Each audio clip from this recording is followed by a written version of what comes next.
Muy bien, mis hermanos. Esta mañana el tema que, que tocamos es acerca de Jesús, la luz del mundo.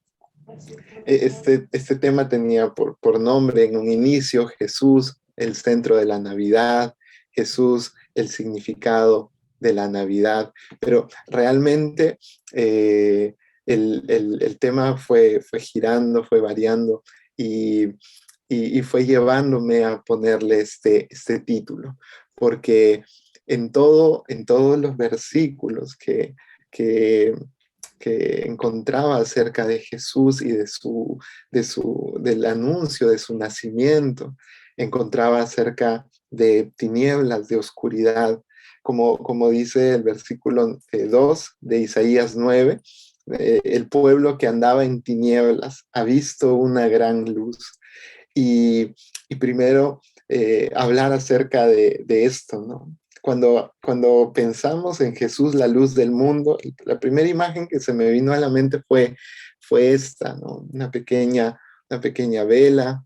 Por lo general hablamos o entendemos poco acerca de la luz y de sus propiedades. Generalmente pensamos que la luz es un foco, ¿no? Cuando se va la luz, decimos se fue la luz, cuando dejamos de tener energía eléctrica, y realmente es energía eléctrica. La luz es mucho o tiene un significado mucho más grande. Ahora mismo ingresa luz a través de esta ventana y realmente la ciencia inclusive tiene dificultad para explicar la esencia de la luz, las propiedades de la luz, para que ese rayo de luz ingrese por la ventana aquí a mi derecha. ¿Cuánto ha tenido que recorrer desde el sol hasta este lugar, hasta tocar mi piel? ¿Cuánta energía es necesaria? Y realmente nosotros no podemos entender la magnitud y el significado de esta palabra. Esto es luz, mis hermanos. El sol ilumina la tierra de una manera fascinante y la ciencia, como les vuelvo a repetir, aún no termina de entender la magnitud y el significado y las propiedades completas de la luz. Y esto solamente tiene una explicación, que es tan grande este significado. Y por eso Jesús es asemejado a la luz del mundo, porque es tan grande la magnitud de su presencia, es tan grande que no podemos simplificarlo, no podemos abarcarlo en nuestra mente tan limitada. Entonces, mis hermanos, cuando hablamos que Jesús es la luz del mundo, no podemos limitarnos a a una simple expresión como una vela o como un poco de luces navideñas. No, mis hermanos, el significado de su nombre, y vamos a verlo, el significado de su esencia es mucho más grande, es infinitamente grande, mis hermanos. Y es por esa razón que hay un motivo grande, mis hermanos, en este tiempo.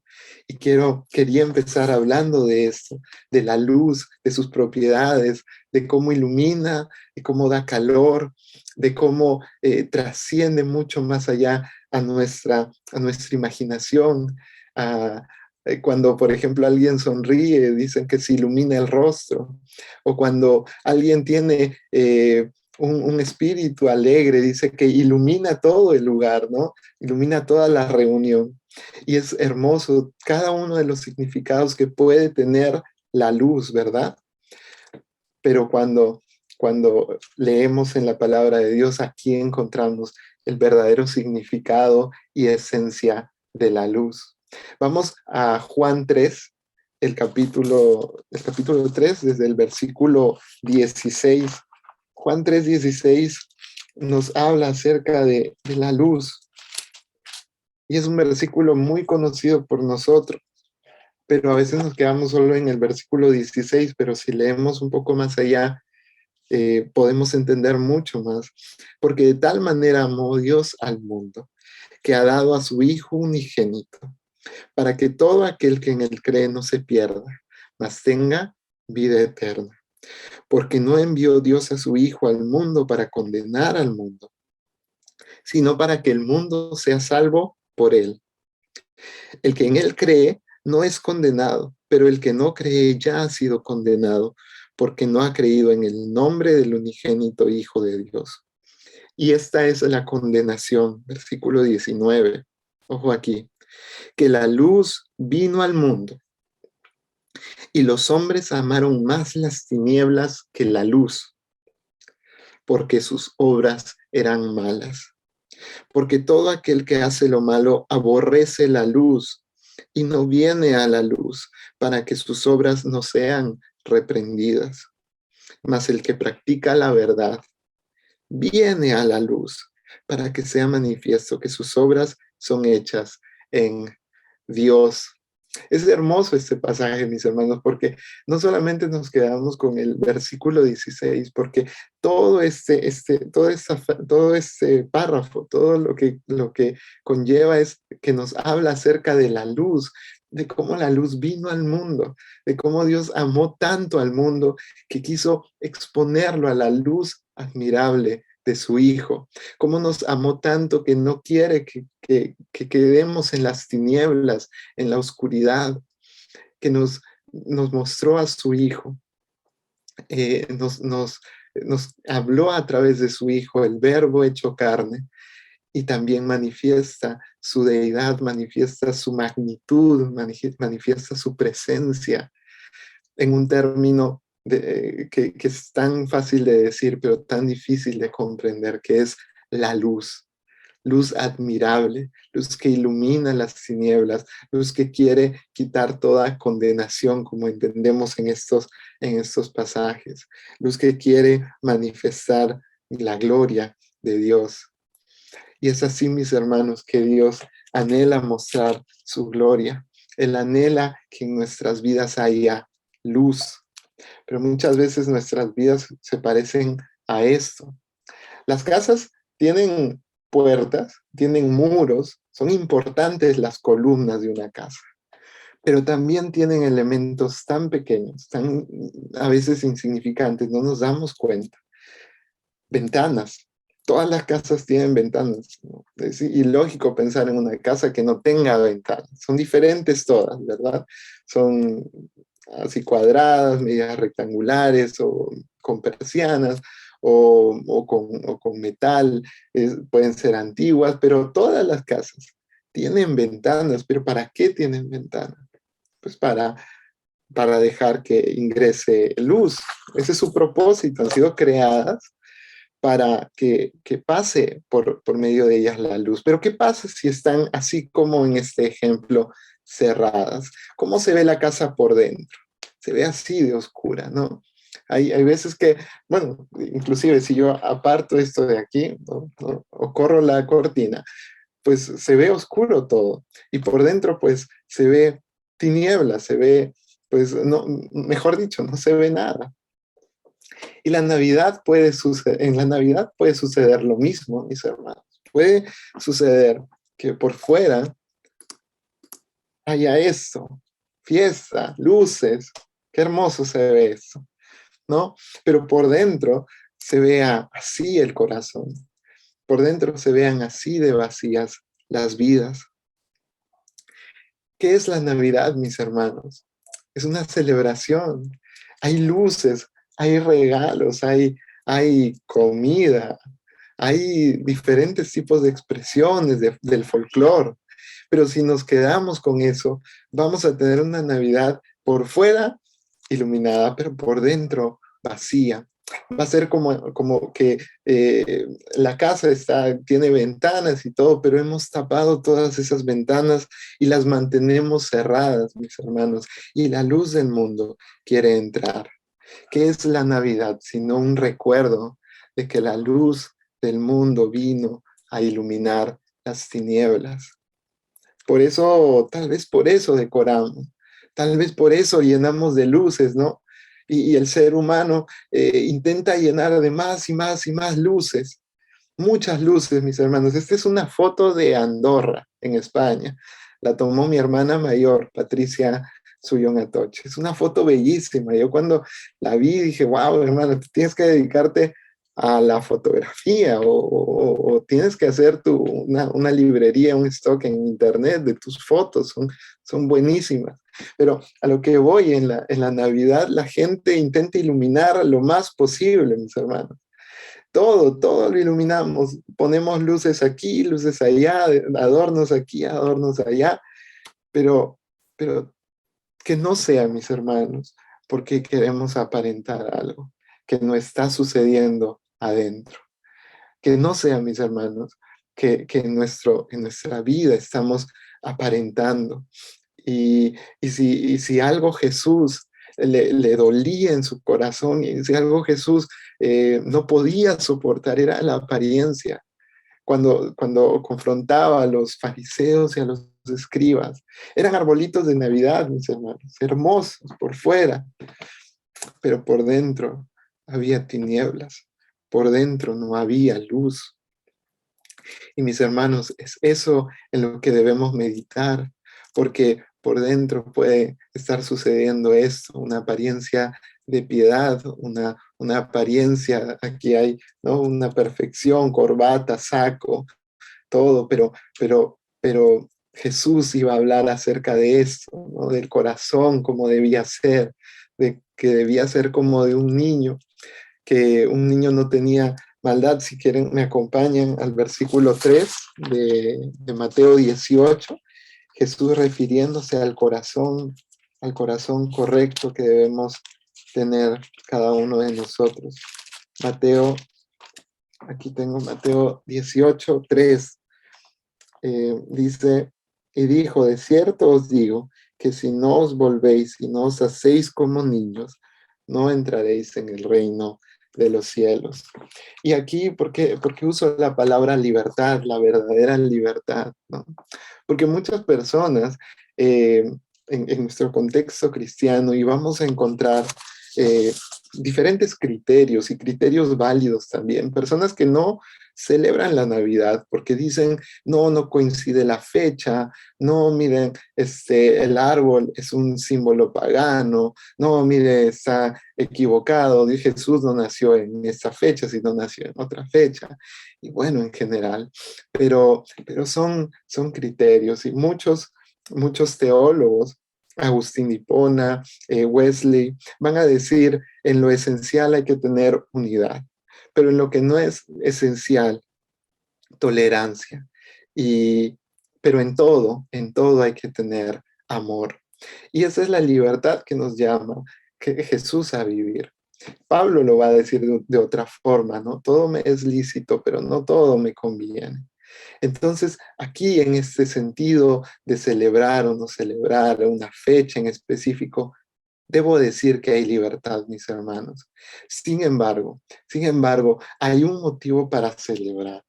Y si hay una fecha para hacerlo, pues en realidad no debería haber una fecha. Todo el tiempo el cristiano debe celebrar la Navidad, debe celebrar en el corazón, debe haber luz, debe haber contentamiento, debe haber gozo en el corazón porque un Salvador ha nacido. Y que cada día de nuestra vida podamos recordar ese suceso, esa salvación, es importantísimo, mis hermanos. Esa es la esencia.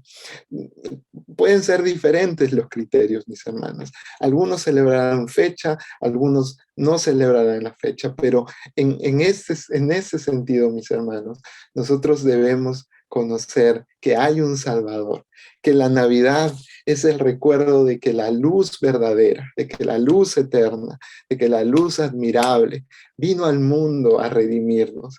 Y si no hay un motivo grande de celebración, mis hermanos, y es este, de tener el corazón correcto, de celebrar con un corazón contento, de que si la fecha te va a traer, no sé, te va a llevar a gastar ingentes cantidades de dinero, cosas que tú no puedes pagar, si la fecha te va a llevar a comer desmedidamente y a descuidar, si la fecha te va a llevar a solamente decorar por fuera y que en el corazón esté todo vacío y todo en tinieblas, pues no sirve de nada, mis hermanos.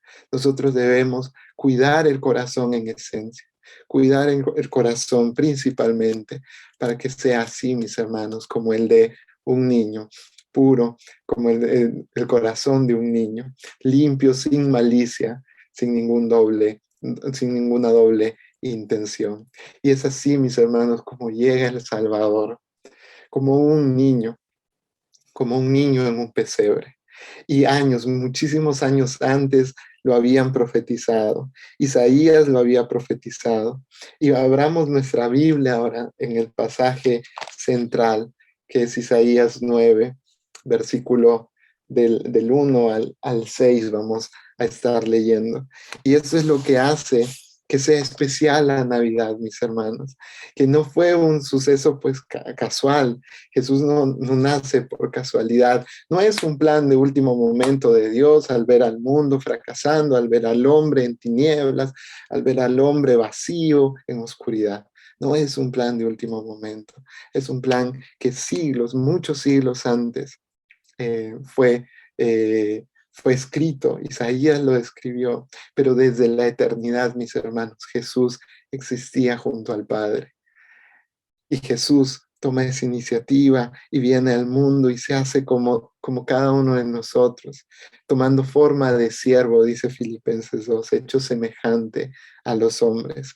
Y vamos a leer el pasaje ahora sí, en Isaías, el versículo 1 al 7.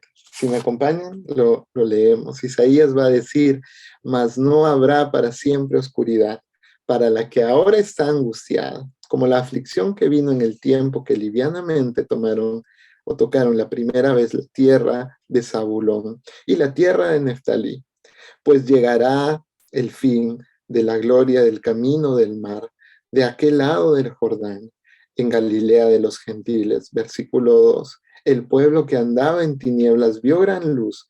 Los que moraban en la tierra de sombra de muerte, luz resplandeció sobre ellos. Multiplicaste la gente, aumentaste la alegría, se alegrarán delante de ti como se alegran en la siega, como se gozan cuando reparten despojos. Porque tú quebraste el pesado yugo y la vara de su hombro y el cetro del opresor, como en el día de Madián. Porque todo calzado que lleva el guerrero en el tumulto de la batalla y todo manto revolcado en sangre serán quemados, pasto del fuego. Porque un niño nos es nacido, hijo nos es dado, y el principado sobre su hombro, y se llamará su nombre admirable, consejero.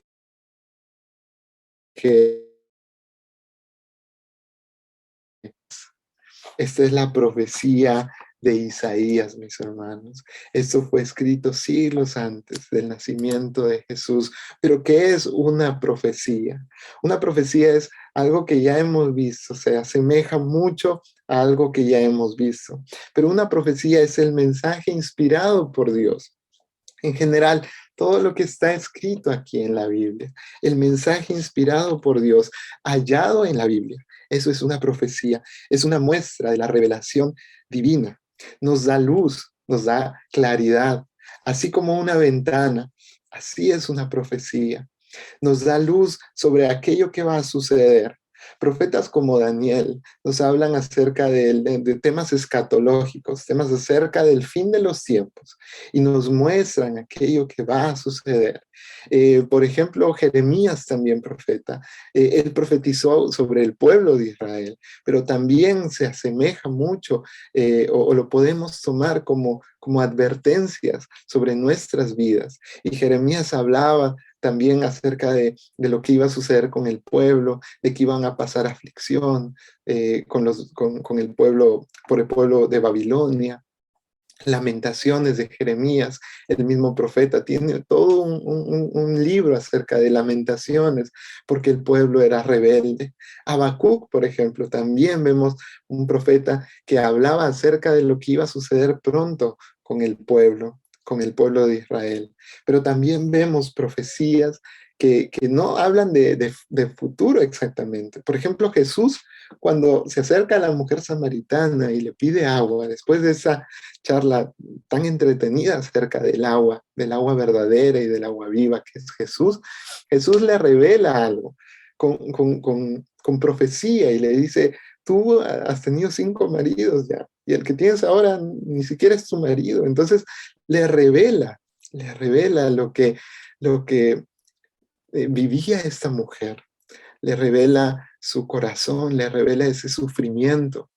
Entonces, es esto en esencia. Las profecías son mensajes inspirados por Dios para revelarnos su carácter, para revelarnos su propósito. Y son ventanas. Las profecías son ventanas que nos permiten ver más allá, que nos permiten ver a través y nos permiten también ver el interior de nuestro corazón, como lo hemos visto en el caso de la mujer samaritana. Las profecías nos dan luz y claridad, así como las ventanas. Estas ventanas, por ejemplo, están cerradas, pero nos permiten ver a través.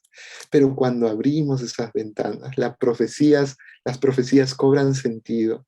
Y no solamente iluminan, no solamente nos permiten ver a través, sino que nos permiten experimentar la presencia de Dios. Las profecías nos permiten experimentar la presencia de Dios. Leer este libro, leer la Biblia, nos permite experimentar la presencia de Dios. Y estos propósitos tienen las ventanas y estos propósitos tienen las profecías. Y las abrimos ¿para qué? Para que ingrese luz, ¿verdad? ¿Sí? Las abrimos también para ver a través, para ver nuestro corazón también, pero también para estar atentos, como veíamos en las profecías de Daniel, a los tiempos finales. Pero abrimos las ventanas para respirar, en esencia para respirar. Y sucede también que uno está en una habitación, ya es verano, y realmente no puedes tener las ventanas cerradas. No puedes tener tus ventanas cerradas, eso sería, pues, te mueres de calor. Tienes que abrir la ventana para que ingrese aire, para que puedas tú respirar, para que puedas tú experimentar lo que está afuera, ¿verdad? Para poder experimentar lo que sucede afuera, para poder experimentar ese aire que necesitamos para que ingrese oxígeno y no, como decía, no nos muramos de calor. Estas son las profecías, mis hermanos. Son mensajes de parte de Dios, son ventanas por medio de las cuales nosotros podemos ver la luz verdadera, podemos experimentar o podemos ver a través, pero podemos experimentar, podemos respirar, podemos disfrutar, mis hermanos, la presencia de Dios, que es Jesús mismo. Y eso es tan hermoso, mis hermanos, y es algo que debemos atesorar en nuestro corazón para empezar a hablar acerca de la luz del mundo, de la profecía de Isaías 9. Y solamente me voy a detener en este versículo para hablar acerca de la luz verdadera, para hablar de qué compone la luz verdadera, quién es la luz verdadera. Porque un niño nos es nacido, hijo nos es dado, y el principado sobre su hombro, y se llamará su nombre admirable, consejero, Dios fuerte, Padre eterno, príncipe de paz. Admirable, consejero, Dios fuerte, Padre eterno, príncipe de paz. Pero en estas palabras, yo quiero, antes de entrar acerca de los 5 nombres de Jesús, hablar acerca de esa esencia. Cuando este versículo dice, se llamará su nombre, admirable consejero, nos habla acerca no de varios nombres, dice, se llamará su nombre. Y lo que aquí queremos entender y necesitamos entender aquí es que no podemos tomar por separado cada uno de estos 5 nombres y tener un Dios, tener un Jesús a la carta, tener un Jesús armado por nosotros. Yo necesito paz, entonces príncipe de paz, o necesito un consejo, entonces me acerco a Jesús, entonces solamente es mi consejero. No funciona así. En el pueblo hebreo, el nombre de una persona significa mucho, mucho de su carácter, significa su esencia, habla mucho de cómo es esa persona, el nombre. Y no es posible separar la esencia de esa persona y su nombre. En este sentido, el nombre de Jesús, mis hermanos, no lo podemos separar. Es todo o nada. Es admirable, consejero, Dios fuerte, Padre eterno y príncipe de paz. Todo en uno. O tomas todo o no tomas nada del nombre de Jesús. O tomas toda la luz admirable o te expones a su luz completamente o no te expones a esa luz. En el versículo de Juan 1, en uno de los versículos, me permiten buscarlo, o me acompañan, mejor dicho. En Juan 1 va a empezar diciendo, en el principio era el verbo y el verbo era con Dios y el verbo era Dios. Y este era en el principio con Dios. Todas las cosas por Él fueron hechas y sin Él nada de lo que ha sido hecho fue hecho. Versículo 4. En Él estaba la vida y la vida era la luz de los hombres. La luz en las tinieblas resplandece y las tinieblas no prevalecieron contra ella.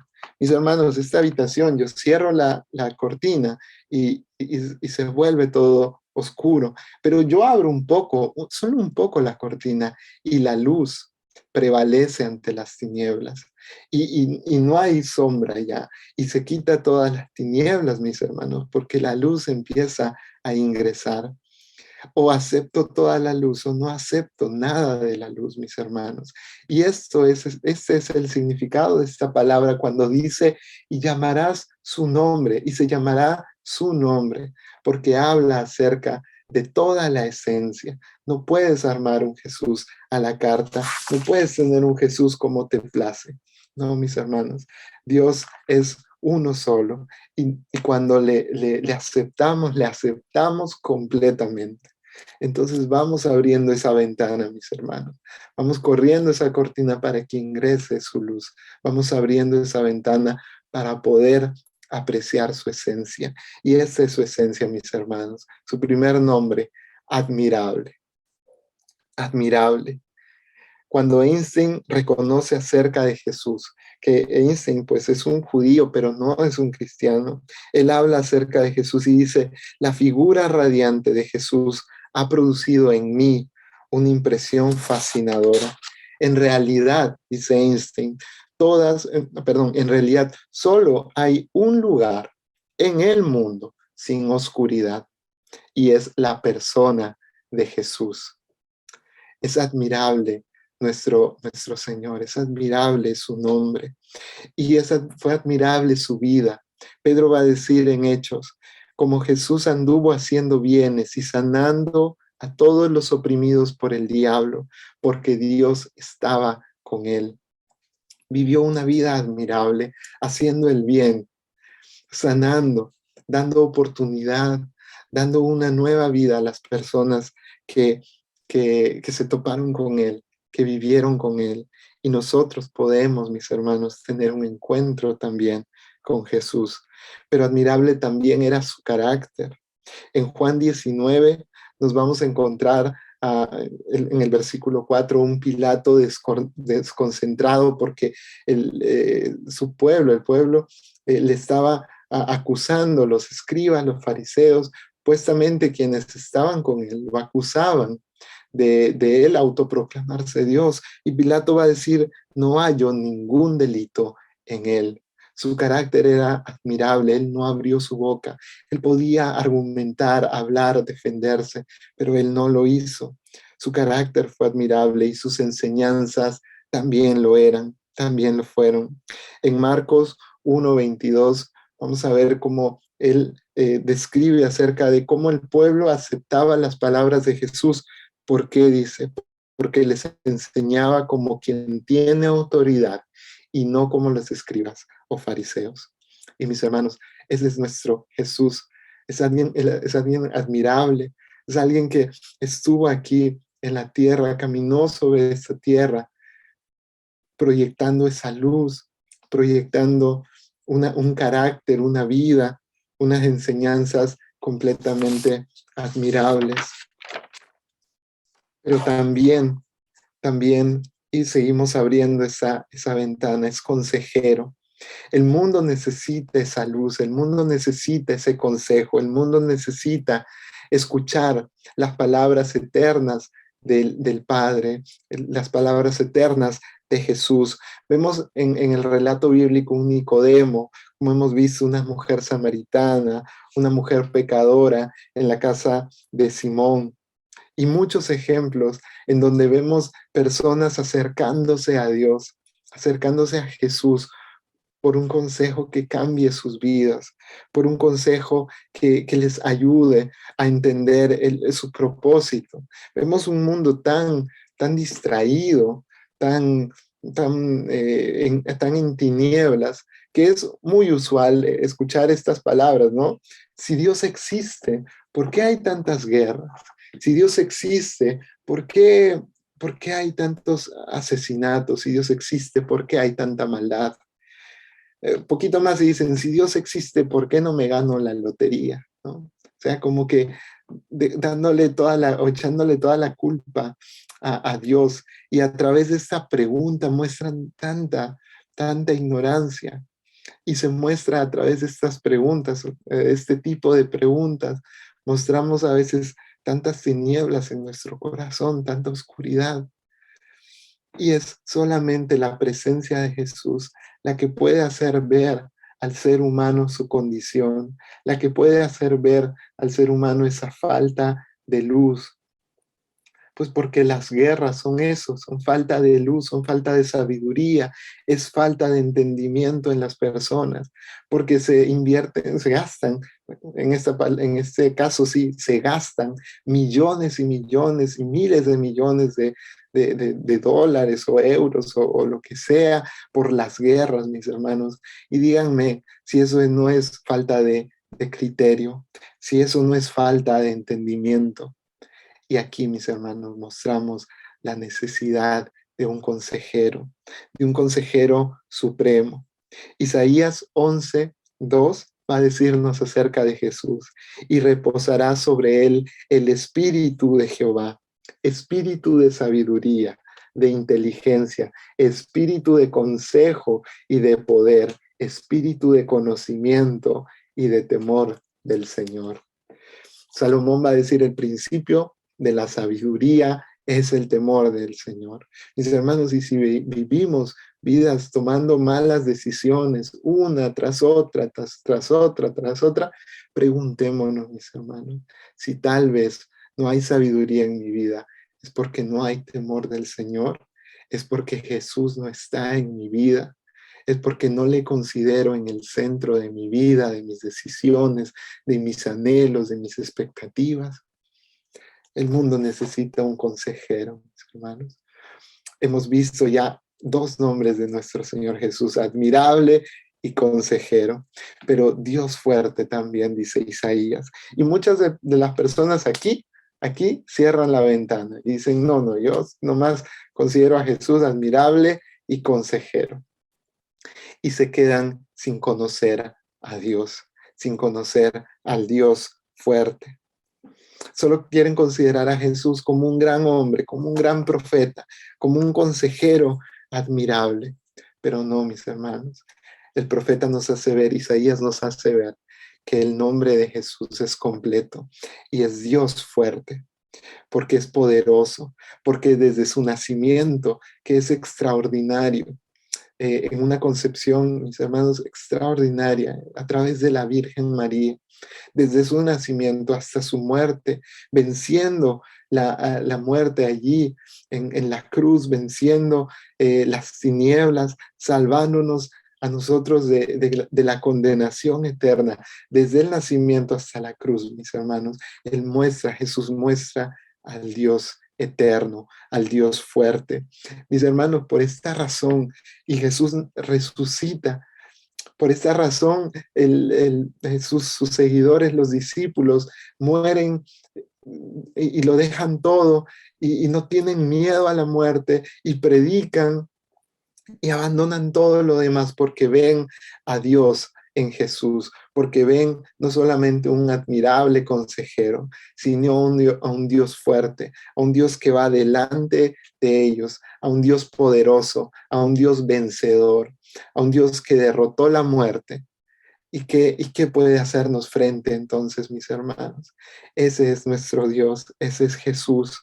Y en este sentido, mis hermanos, la Navidad es una fuente para nosotros, quienes creemos en la esperanza, quienes creemos en Jesús. Es una fuente de fortaleza. Sí, la Navidad debe fortalecer nuestra fe, porque no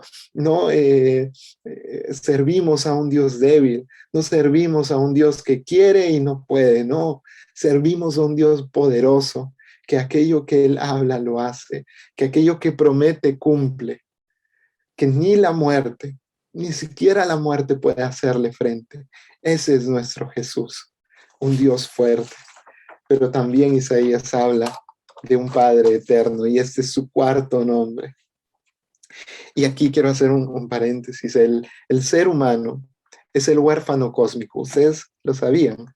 Somos el huérfano cósmico, somos huérfanos cósmicos, mis hermanos. Por más que hayamos tenido un padre aquí en la tierra físico que nos cuidó, que nos dio todo, nos cuidó de tal manera, el ser humano en esencia es huérfano. Y saben, la, la, la sociedad tiene expresiones culturales, ¿verdad? En libros, en historias de ficción, se escriben millones de historias, de libros, se proyectan en teatro, se proyectan en películas. Y mis hermanos, si nosotros solamente tomamos un par de ejemplos, por decir, expresiones culturales en el cine, como las de Disney, como las de los superhéroes, encontramos que el protagonista, todos los protagonistas son huérfanos, no tienen padre. ¿Qué pasó con el Rey León? No recuerdo cómo se llamaba, Simba creo. Perdió a su padre. Bambi no tiene padre. Son huérfanos. Cada uno de los superhéroes son huérfanos, no tienen padre. Recuerden, Batman perdió a sus padres, Superman, no sabemos en qué planeta están o murieron sus padres. Todos los superhéroes en general perdieron a sus padres. Pero esto es solamente muestra de una sociedad que está buscando algo, buscando a un padre, buscando al Padre eterno. Esto solamente nos muestra, o es una pequeña muestra de que el mundo está buscando a alguien, está buscando aceptación, está buscando a un Padre que les abrace, a un Padre que les ame.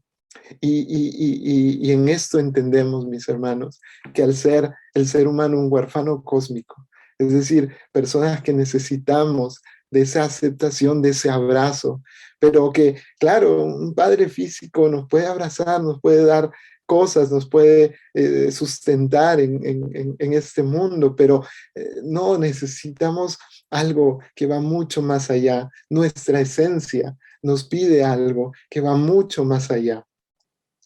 Y ese vacío, solamente lo llena el Padre eterno. Ese vacío en el ser humano solamente lo llena el Padre eterno. Una idea de un Dios fuerte puede ser pues fascinante, como lo hemos visto, puede ser empoderadora, pero la idea de un Padre cercano, de un Padre que te escucha, de un Padre que está atento a cada uno de tus pasos, atento para ayudarte, para socorrerte, un Padre que está allí para corregirte, para guiarte, un Padre que no se muestra lejano ni frío. Es un Padre eterno que abraza al ser humano, que le dice, ven, estoy contigo, no te dejaré, no te desampararé, mi presencia irá contigo, te daré descanso. Esas son palabras del Padre eterno. Esas son palabras que Jesús va a decirle también a sus discípulos. Vengan a mí, les dice, ¿no? Venid a mí todos los que están cargados y cansados, que yo les haré descansar. Llevad mi yugo sobre vosotros y aprended de mí, dice nuestro Padre eterno, que es manso y humilde de corazón, y hallaréis descanso para vuestras almas. ¿Por qué? Porque mi yugo es fácil y ligera es mi carga. Esto lo va a decir Jesús a cada uno de sus discípulos, pero también les va a decir: ustedes son mis ovejas, yo soy el buen pastor y yo doy mi vida por las ovejas, y mis ovejas son mías y nadie las arrebatará de mi mano. Y este es el Padre eterno, mis hermanos, y este es el Jesús que debemos celebrar esta Navidad. Este es el Jesús que debemos atesorar en nuestro corazón esta Navidad. Este es el Jesús que debe ser el centro en esta fecha, el centro en cada una de nuestros días, mis hermanos. Y en este punto crucial, mis hermanos, debemos entender que ese Padre eterno está allí para alejarnos de toda religión, de toda costumbre, de todo folclore, de todas cosas que se hacen por repetición y por costumbre y por cultura, y nos quiere acercar a una relación personal con Él. Y esto solamente sucede, mis hermanos, cuando abrimos de par en par las ventanas, las puertas de nuestro corazón y le permitimos entrar. Porque puede suceder que, como en las ventanas, abramos solamente la cortina y nos quedemos con un Dios o con un Jesús admirable y consejero y digamos: wow, qué grande es Jesús. Pero no, Él quiere ser tu Dios, Él quiere ser más aún tu Padre eterno, y Él quiere que en tu corazón Él pueda reinar, el príncipe de paz. Y la luz llega a su máximo esplendor y seguimos abriendo estas ventanas y abrimos las puertas de nuestro corazón y le aceptamos completamente como admirable consejero, Dios fuerte, Padre eterno y príncipe de paz. Como hablaba hace un momento, el mundo vive en guerra porque no acepta la luz eterna, la luz admirable. Viven en tinieblas, viven en falta de sabiduría y criterio. Pero no, Jesús ha venido a darnos vida, ha venido a darnos luz, ha venido a reconciliar a Dios, al mundo con Dios. En Colosenses 1, versículo 19 y 20, les pido que me acompañen. Colosenses capítulo 1, versículo 19 al 20. Dice: por cuanto agradó al Padre que en él habitase toda plenitud, y por medio de él reconciliar consigo todas las cosas, así las que están en la tierra como las que están en los cielos, haciendo la paz mediante la sangre de su cruz. Y Él es nuestro Jesús, mis hermanos, príncipe de paz, alguien que ha venido a reconciliarnos con Dios, alguien que no solamente va a limitarse, ¿no? con salvar a su pueblo de sus pecados, sino que va a ir más allá y va a acercarnos a Dios. Y ese príncipe de paz va a lograr que Dios nos llame a nosotros sus hijos. Y también va a hacer que los límites que hay, que las divisiones que existían entre las familias, que las divisiones que había en las personas se diluyan. Y ese príncipe de paz también va a traer paz, no solamente al mundo entero, librándolo de los pecados, no solamente con Dios, sino también entre nosotros, trayendo paz en la familia, trayendo paz incluso contigo mismo, porque es algo que necesitamos, el príncipe de paz. Y Él va a decirnos en Juan 14, 17, mi paz os dejo, la paz os doy. Yo no la doy como el mundo la da. Y esa paz, mis hermanos, es la que necesitamos reflejar en esta Navidad. Es Jesús el centro de la Navidad. Es Jesús el motivo de la Navidad. Si hay celebración, si hay luces, si hay un compartir, si hay eso, mis hermanos, es porque Jesús está en el centro. Y no lo hagamos, mis hermanos, por costumbre, no lo hagamos simplemente porque la fecha lo pide, No, mis hermanos, la Navidad se puede vivir cada día, cada instante. De hecho, debemos vivirla cada instante, porque abrimos las ventanas para que entre luz, abrimos las ventanas para respirar. Y mis hermanos, en esta Navidad, no se queden cerradas tus ventanas, no se queden cerradas tus cortinas. No permitas que tu Navidad sea luz afuera y adentro oscuridad. El pueblo que andaba en tinieblas ha visto una gran luz, dice Isaías, y se llamará esa luz admirable, consejero, Dios fuerte, Padre eterno, príncipe de paz. Que esta Navidad sea Jesús el centro. Si la celebras, celébrala con todo el júbilo, con todo el anhelo en tu corazón de que Jesús sea el centro, de que Jesús ilumine el corazón, que Jesús ilumine nuestros corazones y podamos vivir esta Navidad, mis hermanos, no como una fiesta más, no como una fecha más, sino como con Jesús en el corazón, con ese admirable consejero, Dios fuerte, Padre eterno y príncipe de paz, mis hermanos. Oremos pidiéndole a Dios que nos ayude. Nuestro Dios eres tú. Has venido al mundo a redimirnos. Has venido al mundo a salvar, a darnos una nueva oportunidad.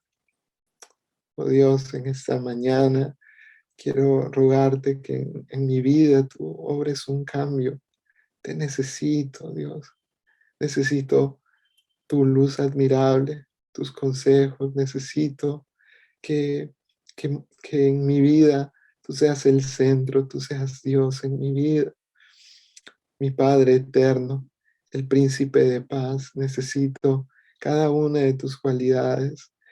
Y necesito, Señor, en esta mañana, que obres, Señor, en nuestras vidas, que tu Espíritu Santo traiga luz en esta Navidad, que no haya regalos, Señor, que no haya luz o decorado, Señor, que no haya ninguna cosa si es que tú no estás en el centro. Amado Dios, celebramos con júbilo, pero cada día debiéramos celebrarlo, porque ha venido al mundo la luz, porque hay oportunidad, porque hay salvación, porque hay paz, porque hay redención, porque hay un hogar en donde el Padre Celestial está y nos recibe. Gracias, Señor, te damos en esta mañana por tu salvación tan grande, por tu cruz, por todo lo que haces en nuestras vidas cada instante, porque obras a nuestro favor, Señor. Te doy gracias en esta mañana, en el nombre de Jesús. Amén. Amén.